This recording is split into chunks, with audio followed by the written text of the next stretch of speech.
आज आपण आलेलो आहे पातूर येथील ऐतिहासिक वास्तू नानासाहेब मंदिर येथे। पातूर तसे एक ऐतिहासिक शहर असून या शहराला ऐतिहासिक शहर म्हणून ओळखले जाते व इथे बऱ्याचशा पुरातन वास्तू आहेत। आज आपण आलेलो आहे पातूर येथील नानासाहेब मंदिर येथे। पातूर हे जे नानासाहेब मंदिर आहे हे 18व्या शतकातील आहे असे सांगितले जाते। इतिहासात तसा त्याचा उल्लेख आहे आणि इथे या वाड्यामध्ये नानासाहेब संत नानासाहेब यांची समाधी आहे। आपण बघू शकता की सेंटरला मंदिराच्या नानासाहेबांची समाधी आहे व या मंदिराच्या चारी बाजूंनी 4 बुरुज आहेत व मधात सेंटरला नानासाहेबांची एक समाधी मंदिर बांधलेलं आहे।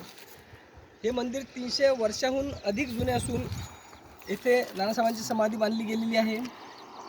आजूबाजूला चारही कॉर्नरला 4 बुरुज दिसतात आणि संपूर्ण चारी बाजूने सुंदर असा हिरवळी नटलेला परिसर आपल्याला पाहायला मिळतो। या शहरात आणखी अनेकही असे पुरातन मंदिरे आहेत। बाजूला समोर एक टेकडी आहे, टेकडीवर आपण आई रेणुकेचं दर्शन घेऊ शकतो आणि हा किल्ला बघितला तर हे एक वास्तुकलेचा एक उत्कृष्ट नमुना असून याच पातूर नगरीला पाराशर नगरी म्हणून सुद्धा ओळखले जाते। आपण बघू शकता की या राजवाड्याचं काम किती कलाकुसरीने केलेलं आहे। अत्यंत नाजूक असे डिझाईनसुद्धा आणि ते आपण दगडात कोरलेलं आपण बघू शकतो। एक मधात मंदिर आहे। असं म्हटलं जातं की संत नानासाहेब हे एक जमीनदार होते। ते भगवद्गीतेवर प्रवचन देत असत आणि त्यांच्या समाधीसाठी जे इथं मधात सेंटरला एक मंदिर बांधलेलं गेलेलं आहे। चारी बाजूंनी बंदिस्त असा हा परिसर असून पुरातन कलेचा एक उत्कृष्ट असा नमुना आहे आणि याच नानासाहेबाच्या नावाने पातूर नगरी ही ओळखली जाते।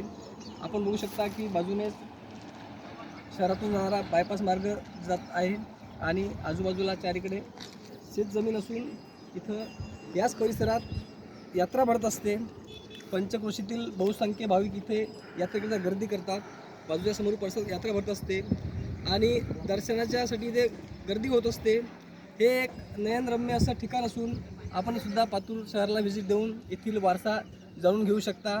तर जर तुम्ही या रस्त्याने कधी जात असाल तर नक्कीच या ऐतिहासिक वस्तूला भेट द्या व या नैसर्गिक सौंदर्याचा आस्वाद घ्या।